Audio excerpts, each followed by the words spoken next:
I believe that we have, well, actually, we're standing by for the director of TEMA, Mr. Alan Stewart, who will be joining us again. And of course, he's from Tobago, just to give us the Tobago perspective in terms of how they would have been prepared. And, you know, of course, TEMA was ready. So, of course, I know that they would have been prepared.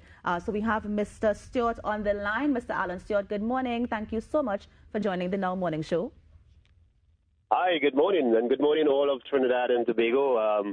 I think we, as I said before, we are a very happy bunch this morning.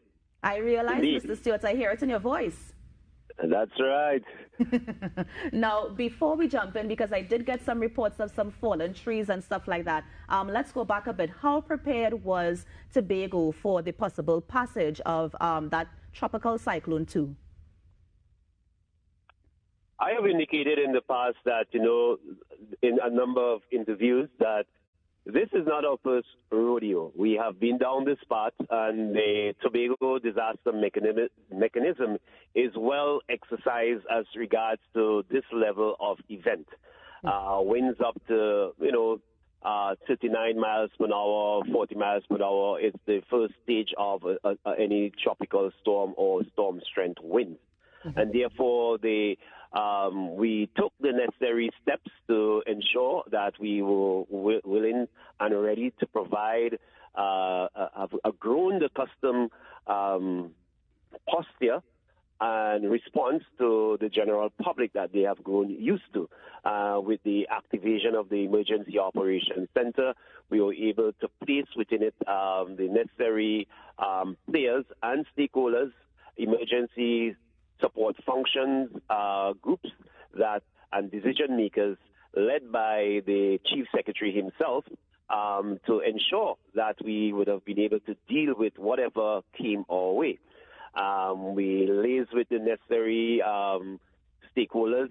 Example, out of the ODPM, I have discussions with the executive officer, General Smart, and we had our discussions, and they were well supported. I should say that, you know, the demonstration yesterday was critical, where that was tested and came through very well.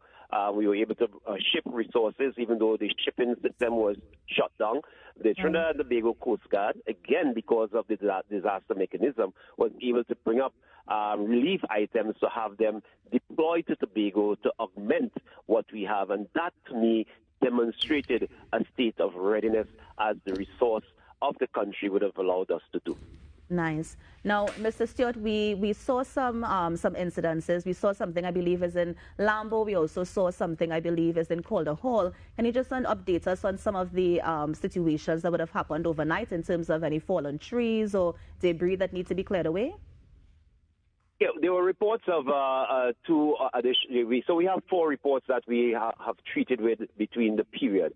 The last of which is the most important and critical, where a house collapsed just under 2 hours ago in the Bethany area. So emergency teams are actually on the scene and will be dealing with that incident.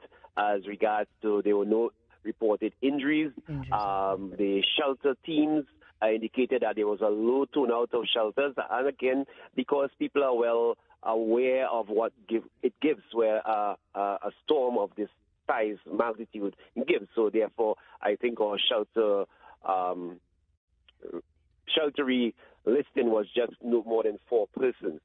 And also, there's 2 other reports, one of which in the Charlottesville area, where we had a roadway that were blocked or obscured by fallen rocks. That was quickly cleared by the decentralized resource in the Charlottesville area, the Charlottesville Relief Center.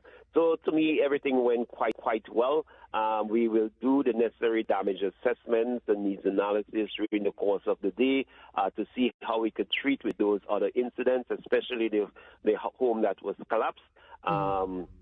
Even the secretary of the representative from the area have reached out to us already for us to take the necessary steps. So we'll see what we can do with the aid of the social services to ensure that these people are attended to one way or the other. Right. Mr. Stewart, before we wrap up, just Any advice you can give to Tobagonians this morning who may have experienced whatever they experienced yesterday, or who may be looking out for whatever's to come today? Can you give them any advice this morning? One of the things we want to caution the public about is being complacent. Complacency is easy to step in, where we come around with a wolf and there is no wolf kind of theory. So therefore, we want people to be vigilant, understand that climate change and climate adaptation is very, very much a thing that we have to wear on our sleeves like a jacket. And therefore, we urge you to continue to work towards building your family emergency plans, ensure that institutions across the Tobago House of Assembly and also in the private and public sectors are well rehearsed and also do the necessaries to protect property. For example, flood in the era of flash flooding has become a feature now, and therefore we ask persons, now is the time to get your sandbags, have them up for the season. Now is the time to do the necessaries to ensure that your family emergency kits are well taken care of. Now is the time to have make sure that trees and overgrown trees that may pose a threat to your investment in terms of housing is well taken care of. So these are some of the steps you want people to take, ensuring that there is a level of resiliency at every level of our communities and the sectors. All right, well, Mr. Stewart, thank you so much for joining us on the Now Morning Show and, of course, giving us that update from Tobago. And, of course, thank you to all the work that you've been doing on keeping the island safe. Have a good one. TEMA. Wonderful. And that was the director of TEMA, Mr. Alan Stewart, just giving us an update on what's happening in Tobago. Of course, we say thank you to him and his team who have kept the island safe.